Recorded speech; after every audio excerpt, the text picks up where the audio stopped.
And I'm sure some of the negativity and with my frustration, he could feel, and he could become frustrated. But then that starts becoming self-talk.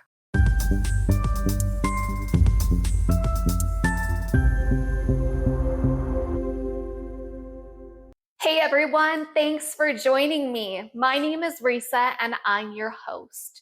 We are talking to real families about real stories here on The Real Family Eats, where we've got food for thought and thoughtful food. So let's eat.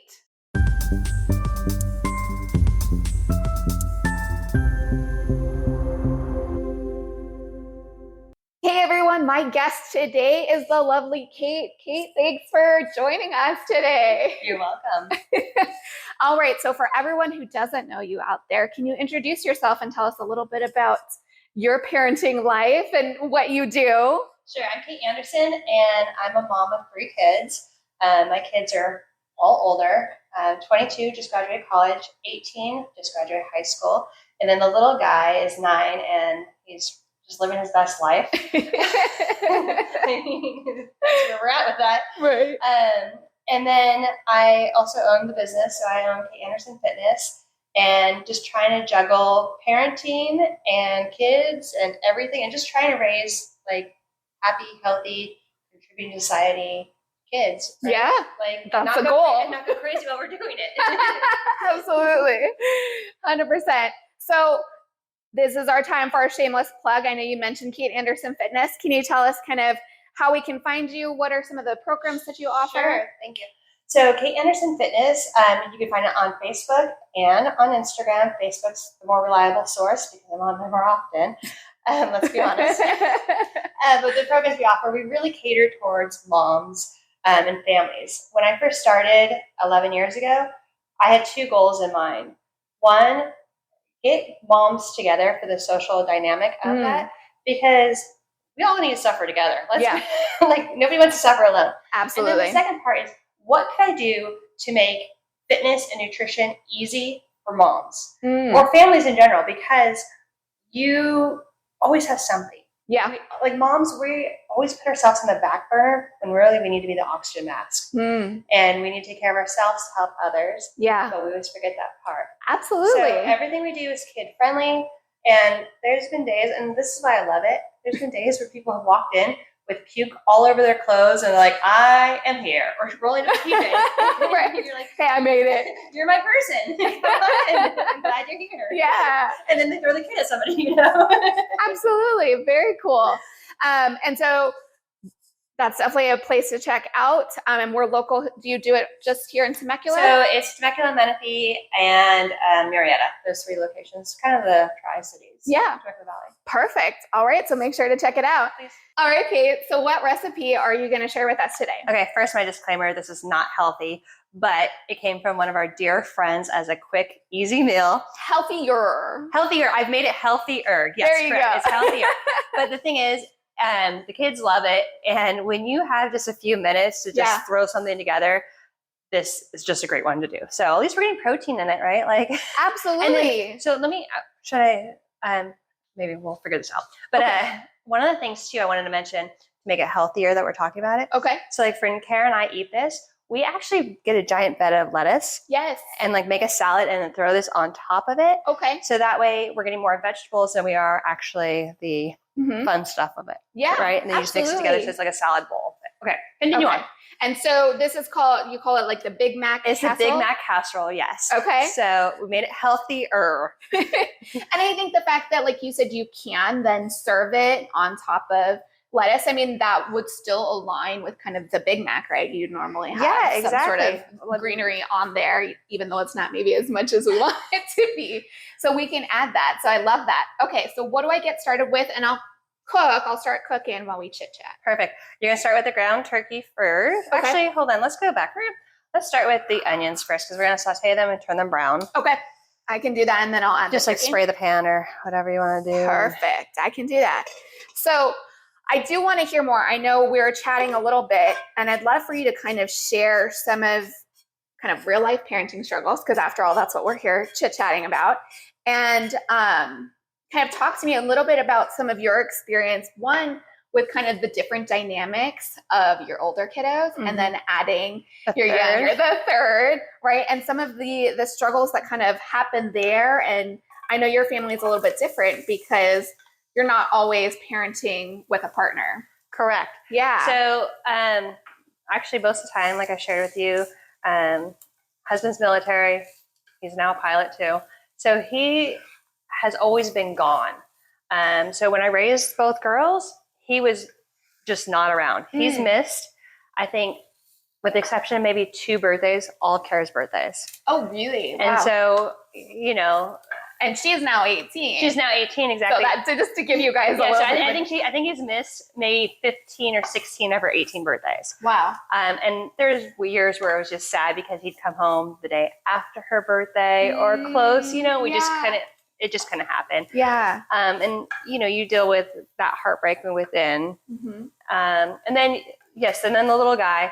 So now he's my husband's home more, right? Okay. And then we got this little guy, and there's an age gap between the 2 older ones. Yeah. And then this little guy who is very different. You know, my first one was stubborn and she's smart. The second one is easy to, like, happy-go-lucky, wants to please everybody kid, super easy, always willing to help with anything or everyone.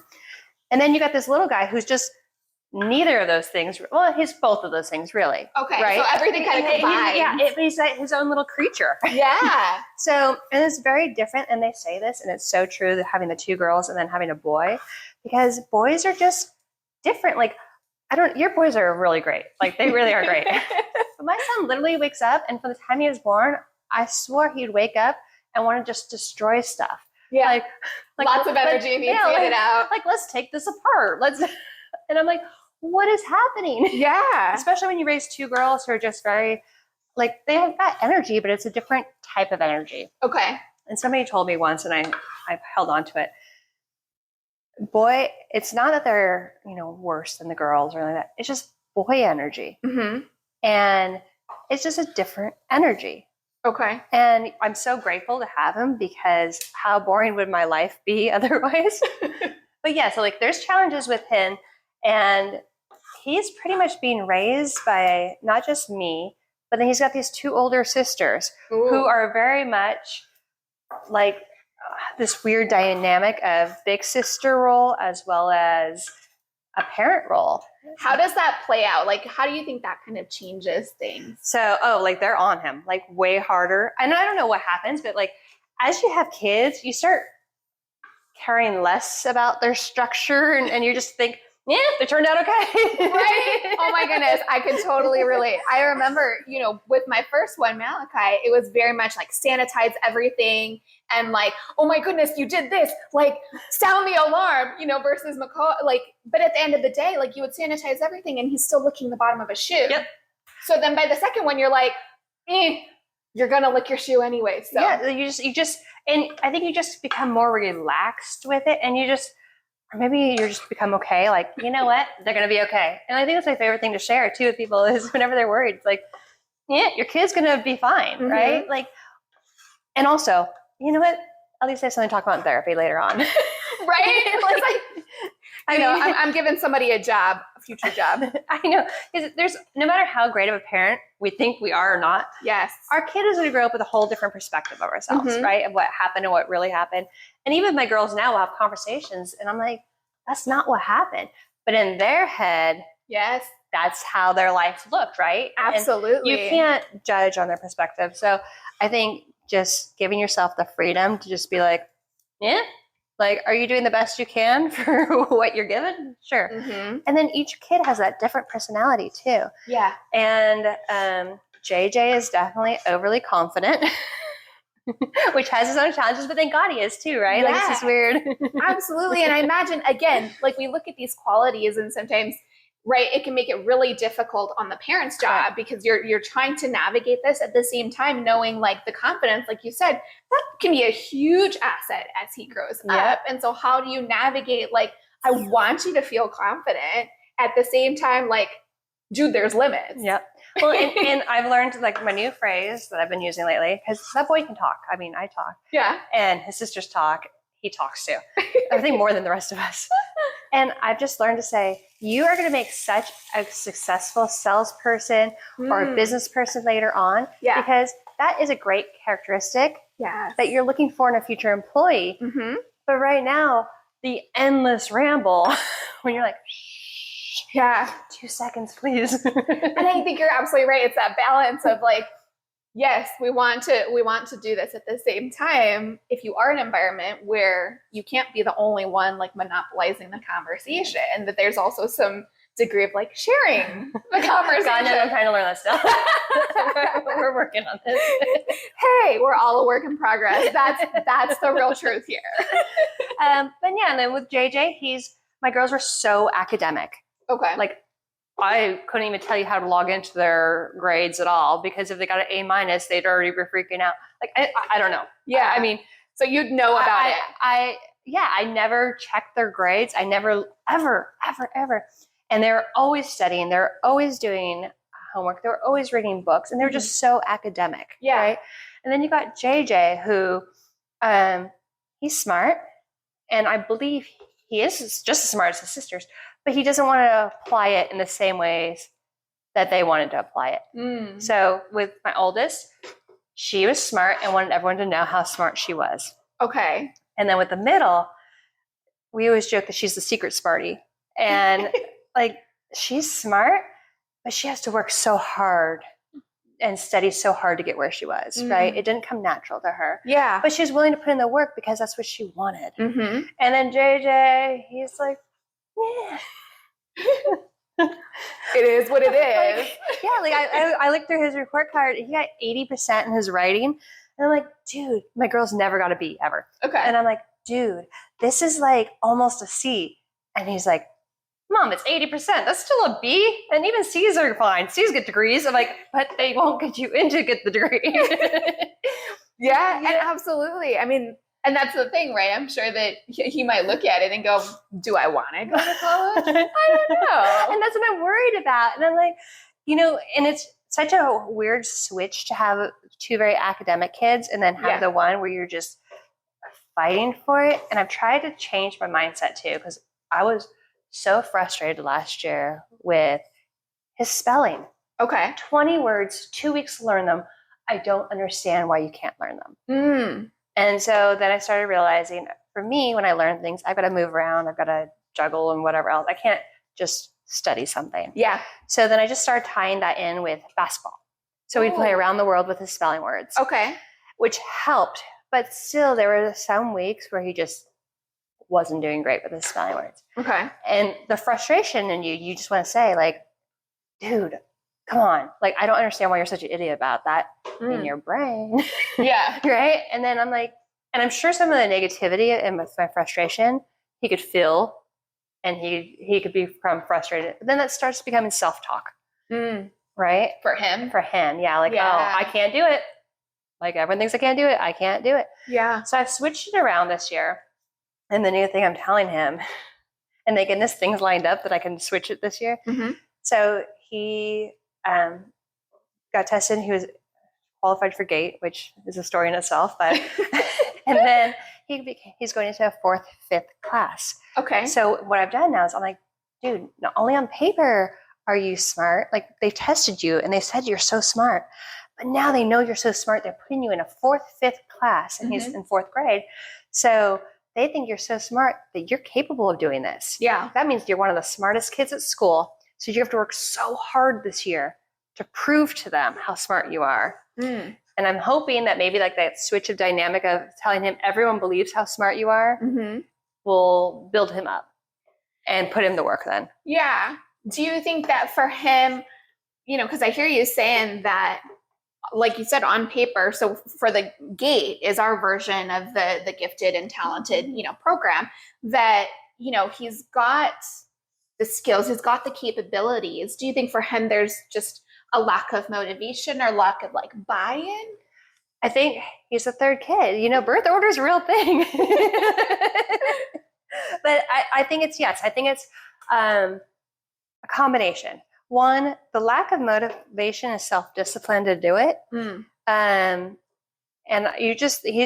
every kid's different. This one, we just have to be on him more, right? eventually one day he'll appreciate it, but I'm just got to be more strict about his education with him. And then it's also the combination of the attitude of, like the relaxed attitude about it. Gotcha. Like he doesn't get so wrapped up in what he wants people to like him, but he doesn't feel like his grades define who he is, which is both a great thing and an awful thing all at the same time.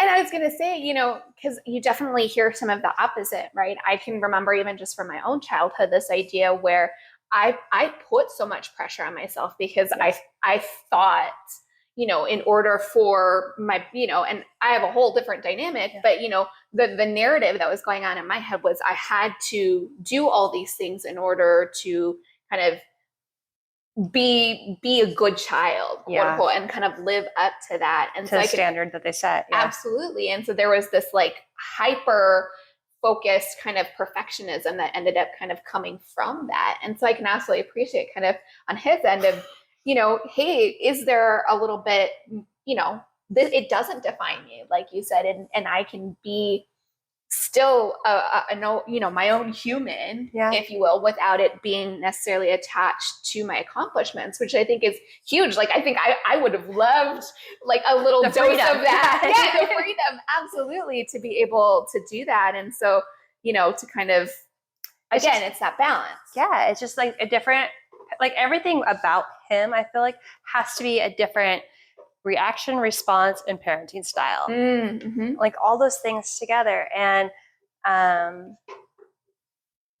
you know, like yes, of course, he's still the youngest, so I worry the most about him. Okay. The other two, I'm like, you know what? They're adults now. Yeah. You know, I've done the best I could. I'm hoping that they still continue to make good choices in life. But at the end of the day, my influence has diminished, and now they have a greater influence of their peers and themselves, what they want to do, right? Where with him, I still need to worry about him because he's only 9. And, you know, he was really raised with this adult household. So he never really had toys to play with. He had like some, but it was just like, he kind of just skipped that whole baby him phase to just be like, all right, let's go. This is what we're doing. We've got a bunch of other things to do for the older kiddos. But I think that kind of helped build that confidence too, because that kid will walk onto the high school, like, you know, not parking lot, but like the grounds or whatever, the campus. And he just goes, hangs out with all the high school kids, and he just thinks he's one of them. And you're just like, I wish I was super shy. I know you're going to find it hard to believe. I was super shy as a kid. And I'm like watching him, and I'm like, dang, I would never do half the stuff he does. Because he just walks up and he's like, hey man, how's it going? But, you know, also then wrangling it back in. Like, hey, let's stay focused on, you know, sometimes like you don't have to, well, and I'm sure he gets it from me too, the bossiness. Like, let's be a little real.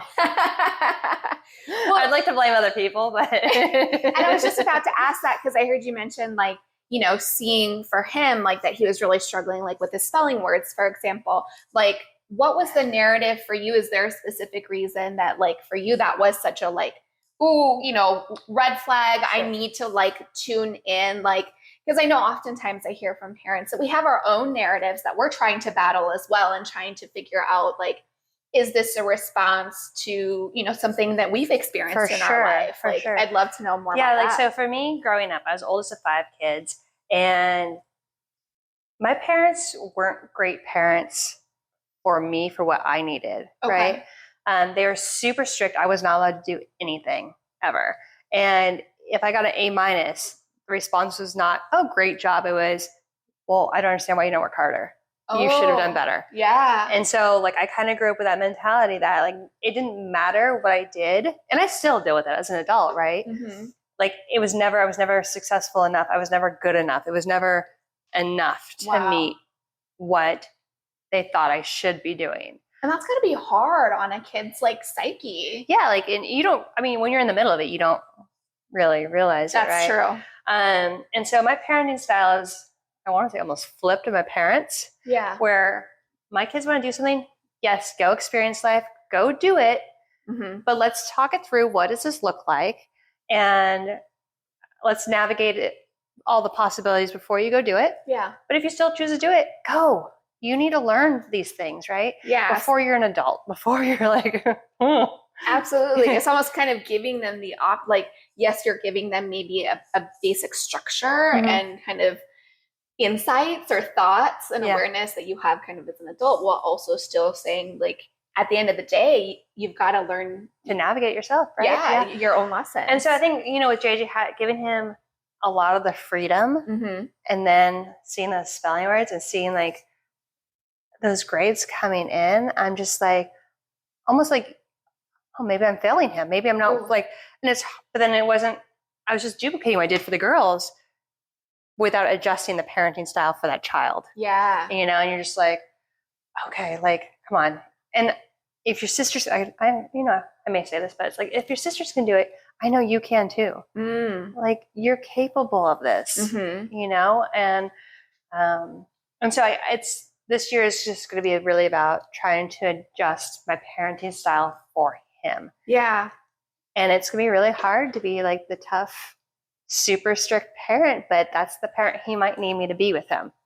Do you think that there was some of that battle internally too when you saw kind of the struggle with the spelling words of like, I want to do things differently from my parents at the same time of like, ooh, like you said, kind of, am I failing? Did I do something wrong? Like, it's not working. What's happening? Yeah, exactly. And then, but also, let's be realistic. That kid will spend hours playing a video game or playing basketball or football or doing anything other than studying his spelling words, right? So typical to many children. Let's just call it like it is. So in my head, I'm like, and I would tell him, if you spent half the amount of time you spend doing all these other things on just your spelling words, then you would know them. So I just really have to work on parenting different. And I'm not sure what that looks like. And I just laugh too, because there's a lot of things with the third kid that I've kind of my life was different than when I had the first one or second one. Yeah. Where it's just, you look at it and you're like, oh, his bed is just thrown together. It's no longer this nice, neat bed that the other girls had to make, right? Yeah. It's just, and then there's days you lift up the sheet and you're like, did you even attempt to put your sheet back on? It's just scrunched on the bottom. And then like in the room, you used to see these little pockets of what used to be clean clothes that he's just hidden. Yeah. Because for whatever reason, it seems easier to hide your clothes than hang it up. Oh, 100%. Like, I've seen the same thing. Yeah. So I think I just tell him, like, you're the only kid here now. You're going now from the youngest of having all this like, woo, your life's so great to me seeing and being more aware of all the little things that I want you to do better. And we need to drive more attention to it or whatever. Yeah. So I think this is just going to be a rough year for both of us. Growing pains. Growing pains. Yes. And, and I know he's going to rise to the challenge of it, but I think there's going to be a lot of days where I'll probably be in the corner rocking and crying, be like, that's exactly the motions. Yes. And already there's like those days where I send a text message to the girls and I'm like, what do you guys think? Because they've already gone through my parenting and I do like their feedback too, because I want to make sure I'm doing the right thing. Okay. So there's a lot of text messages to the girls. What would you say? What do you think? And they're on the other side of it, but they've been raised by me too. So I feel like it's a good combination situation. So yeah. Okay. So am I adding my seasonings? Yep. Start off. Okay. And then after this, where am I headed? Okay, so when you're done with this, you're going to turn it off and you're literally just going to throw everything in and just actually you guys are going to take this. I do about half of this, mix it all in. Okay. And then actually do about half of this as well. So all of that, half. Okay. And leave that alone for now. Okay, and I mix it together. Mix it in here? Yep, mix it in there, stir it together. Perfect. I'm all about using 1 or 2 pans. Like, yes, again, we're trying to make it easier on parents because we're dealing with, messy rooms and spelling words. You may not have the time to be able to like spelling words are going to be the death of me. 10 pans and all the dishes that come along with that. Exactly. 100%. Well, and being on top of them. So they are responsible too for chores within the house, which I think is important, but yeah. I wanted to circle back because you said something that I think is so valuable and that I don't hear a lot from parents, which is, I'm open to feedback from my kids about how am I doing. Can you tell me like where does that come from? And like, I feel like most people, you give feedback or they, you know, even the slightest, it's like, don't talk to me about my parenting. You know, it's such a touchy subject because it's such a personal subject. Correct. And I think it has to be directed from the heart. Okay. Right? Tell me more. Like, so when parents judge another parent, it's snarky and whatever. Okay. It's not like, hey, we're here to help you. It's, we're here to judge you and tell you everything you're doing wrong and we're doing right. Right? So like like that competition kind of unsolicited advice. I mean, gotcha. and I will tell you, I judge a lot. I appreciate you owning it though. And at least standing, because I feel like there's some, you know, that judge, but they're like, oh no, I'm not judging. I'm so accepting. And so I appreciate at least the ownership of that. Yeah. So, and I fully get that. But at the same time, occasionally there's helpful advice I can give and spew out of that. Yeah. But with the girls, it's not coming from a judgmental thing. I mean, they could very well say, Mom, you suck. Cool. Thanks for sharing. You know, feedback. And it's okay because I know what they're saying. I'm asking them and giving them permission for the feedback. And I think when you ask permission and you're willing to, you're at a place mentally, physically, emotionally where you're willing to hear somebody out. Yeah. That's what opens up the conversation. And it's like that with anything, right? And that's a really great point. I think kind of going back to that unsolicited, right? There can be so many like thought processes where you see someone and you're like, I'm just going to tell you what to do, how to make this better.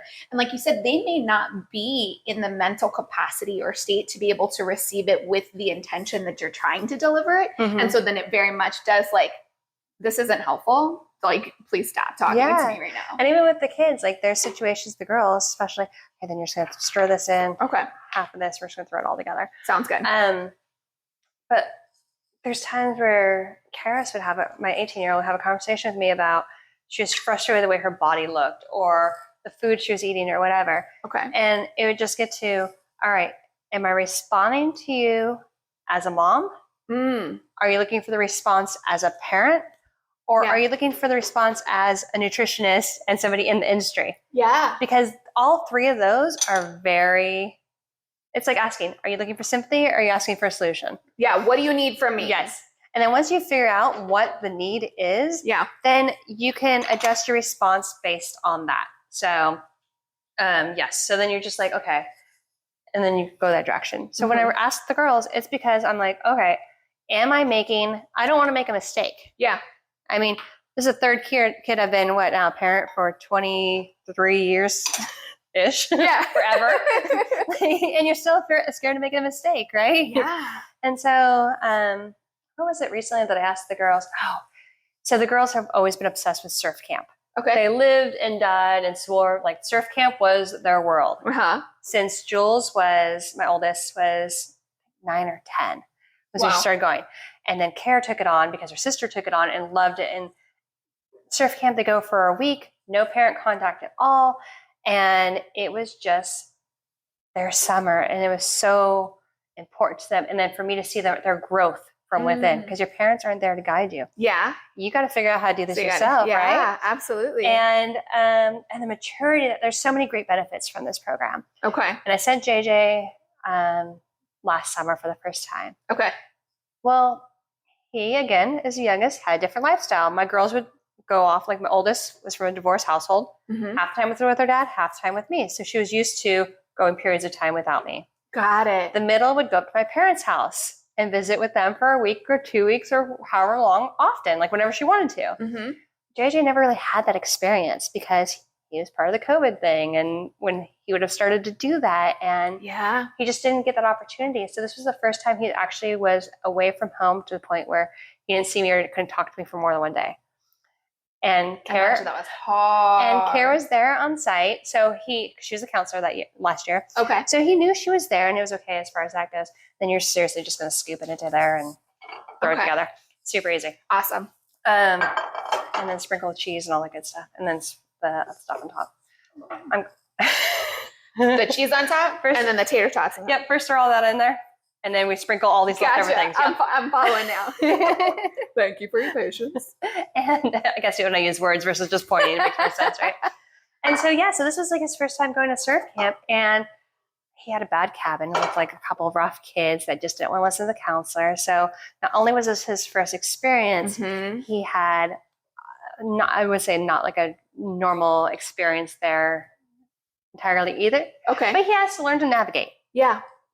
Like that's just the way it is. So when I picked him up, he was super excited to show us a couple things, but he was done with it. Like he didn't want to go back. And Care told me, she's like, yeah, he just wasn't having a great time. And a couple times he grabbed me and said, hey, can we go for a walk? And so he could talk to her about, just different things going on while he was there. And this year I gave him, it's expensive. It's like, I don't know, $1,500 or $1,800 for the week. So it's like a really expensive program, not something where you're like, hey, let's try this out again. Yeah. You have to be committed to the cause. Absolutely. So I said, hey, do you want to go back? And he's like, no, I don't want to go again. And so then at that point, what do you do? Do you tell your kid he's got to go back and try it again now that he's a year older? Yeah. And it's a different experience this year, and his sister's not going to be there. So what did you end up doing? I consulted the girls. Okay. And they said, you know what? He was young last year. Skip this year. Have him try it one more year the following summer. So he'll be going in at 10. And I'm just going to tell him, I want you to try it one more time. You're older now, different kids. If really this is something genuinely you don't like, then you're done. And it's just, if the price wasn't so expensive, it would have been a different situation, right? Okay. So you really got to factor in the cost. Like, is this a lesson he needs to learn? What if he's just miserable? I've just wasted all this money on something where he's nobody's happy with that, right? Your wallets aren't happy. Yeah, so I'm just trying to navigate. And so the feedback was he should try it again, but don't force him to go this year. Because sometimes it's just like when you try Brussels sprouts, right? Yeah. Sometimes your first time you try them, you're like, oh, that's disgusting. And then you'll try them later on and your taste buds change, or someone made it a different way or whatever. And all of a sudden they're the best vegetable you've ever had. Yeah. So maybe not Brussels sprouts, but one like it, right? So I kind of feel like the kids should try their experiences a few times to see. But then also I'm like, am I just being neurotic about this? Is there no lesson to learn from here? What for you, I'm curious, like, why is that so important for them to give it a try, kind of maybe even more than once, with some time in between, it sounds like. Yeah. Like, why is that something that for you is a high value? Your perspectives change, your life has changed, you've learned more along the way. And your experience is not going to be necessarily, it's not copy and paste. You're creating a different experience. Yeah. So, if you go back, and so then I would just throw in the pickles and like drizzle more pickles. Yeah. All the pickles. All pickles. And then throw some cheese on. Okay. And I'll grab my tots. And then tots on top. And then I wait till it comes out before I sprinkle more of that on. Okay. Does that make sense? Yeah. Because that way if I don't need to use as much of it, then I don't use as much of it, because that's going to be high fat and there's no nutritional value in there. Let's just call it what it is. It's just straight because it tastes amazing. So, so I think, and you don't ever want a kid to have such a negative experience on a life event, right? You want them to re-experience it and find the bullet points of, hey, like this worked out or whatever else. Yeah. So, and sometimes it's just not for them. But Absolutely. It's hard, again, it's hard because, you compare your kids so much. The two girls, like that was so much, and it helped, form them to who they are now. Like, and some of the things that they value now, and community service, and like all these things that they teach, and learn to get along with everybody. And people would fly in from other countries. So, oh wow, there it's just cultures and just so much experience that they're learning from this 1 week that I would hate for him to miss out on it. Yeah, absolutely. But at the same time, if he's not learning anything from it. And I think that's a really great point of being able, yes, there's that value, right? And that those are the things that you saw, it sounds like, in your girls, and were able to kind of say, they got so much out of that. I would love for, JJ to kind of get the same amount at the same time, because they're unique, different individuals and humans. He may not get kind of the same oomph from, even though, like you said, same parents, same activities, same everything, but they're still different people and are likely going to get kind of different things out of it. Exactly. Well, then you have to wonder too, is it because he hasn't had that experience of having to be alone? Yeah. He's not great about being alone. Yeah. So, and who knows? And I think that's brings you back to kind of what you said at the beginning, where you're going to, in some way, shape, or form, we're going to screw our kids up. Yep. Right. And let's just own that. And I say it all the time. And so it's just figuring out kind of, are you doing kind of the best that you can do with the information that you have? If not, like it sounds like for you, if it's information that maybe you don't have, you're willing to kind of go seek out, other thoughts, maybe other, education or whatever that looks like, to be able to at least make an informed decision. Sure. And then at that point, kind of saying, this is what I've got. Yep. And I think it's great too, because I am able to, when I do personal training, like, here's today's issue. Yeah. It's like my therapy, right? Yeah, absolutely. Like, it's a mutually beneficial situation because clients are older. They've gone through it, like same thing you're doing here, right? Mm-hmm. Just sharing your experience and then creating something that you can learn from and create the best version of yourself, your kids, your family that you can create while doing it. Absolutely. Okay, let me grab the tater tots. Perfect. I've been hanging out in here. And then after, so I'm going to put them on top, and then what am I doing? Throwing it in the oven. I don't know, what was I say? 350, 450, something like that forever. Okay. Approximately. Throw it in a heated oven. Sorry, throw it in a heated oven.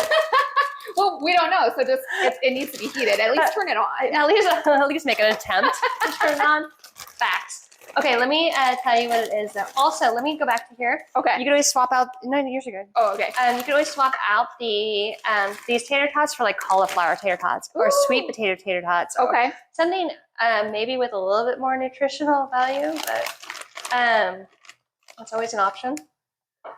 So let's see, tater tots. So maybe finding something that fits your like, palate, fits your kid's palate. Exactly, because I mean the goal, of course, is to I don't even know it. The answer is 350. That is what I turned it on. So 350, and how long? Until it's like golden brown? Yeah, perfect. I like that response. Okay, I can do that. So let's toss this in here, and in the meantime, I did pre-bake one ahead of time. Look at that. Ooh. So you already know, like you make it look like that. Yes, perfect. Good job. Hey, you're such an expert. There we go. And so you said after this, I'm drizzling some of the just drizzle Thousand a little bit Island on top. Exactly. Perfect. I can do that. And then, like you said, kind of serving it with on top of like a bed of lettuce, just something to add a little nutritional value to it. So, because overall, when you're just doing a serving of it, you're getting your ground turkey, you're getting potatoes, which have some, kind of potatoes, right? Yeah. There's some, you could pull some, you can pull some value out of this. And then, yes, just adding some more nutritional value helps as well. Yeah. Let's be honest, though, even as not nutritionally dense and healthy as this may be, it's still better than doing the drive-through Big Mac, right? Well, and I think that's a great point, right? Because if there are ways that we can get creative, because our kiddos most kiddos, I should say, aren't like lining up the door to stuff themselves with Brussels sprouts or cauliflower, and so we've got to be realistic about what are the things that our kiddos are going to eat. And so if the options are drive through, McDonald's, get yourself a real Big Mac, or, something that's kind of healthy-ish. A nod to it, healthy-ish. At least we can control like the salt content, any of the, like you said, maybe you do like a low fat kind of Thousand Island, or like you said with the tater tots. I know you had mentioned you swapped out kind of, instead of ground beef, you did ground turkey to kind of get a leaner meat in there, as well as cutting down some of the cheese factors. I totally did. Yeah. Yeah. I mean, because the thing is too, what you're feeding your kids is not only what they're learning and what they're going to take on with them, but it's also they're growing, right? We need to create, obesity is such a problem in the United States. And the more I'm in this industry, the more I'm learning not to judge, but also it still shocks me how many parents like our age grew up off of soda, not eating vegetables, and not eating fruit. And I just like so many times I'm like, what do you eat? You know? And then that's what they know. And that's what they give to their kids. But luckily now we have so many other sources out there as far as Pinterest and TikTok, which show you great healthy recipes, that Instagram, that help us try and create the better version of what we grew up with. Yeah. And yeah, like this food is what's fueling them. Food is fuel. So the more we could do better options, the better it is. Absolutely. So I love that you shared this recipe. Thank you so much. I know my kiddos are super excited to try it. I know Joshua's really excited to try it. So I'm sure it's going to be a hit. So thank you so much for sharing this, and as well as sharing your story as far as normalizing. Again, hopefully the message is parenting is really hard, and that is normal at every age. At every age, right?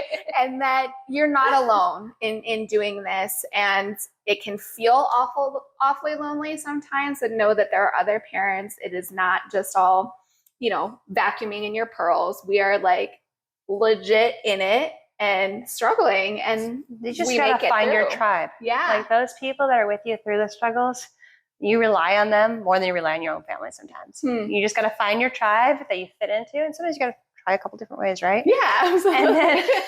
And then when you have all those people that support you, it makes it less scary. Yeah, absolutely. All right. Well, thank you so much. And thanks for joining us today. If you or anyone that you know is struggling with any of the topics that we discussed in today's episode, make sure to check out our show notes for support and resources. You can get help. Thanks again for joining us on today's episode of The Real Family Eats. If you're a parent ready to share your real life parenting story, make sure to reach out to us in our website found in the show notes. And that goes for today's recipe, social medias, support, and resources. All of that can be found in our show notes. So make sure to check them out. And make sure to follow, like, share, subscribe, and stay up to date on all things The Real Family Eats. I hope you'll join us next time for more food for thought and thoughtful food. Enjoy your eats.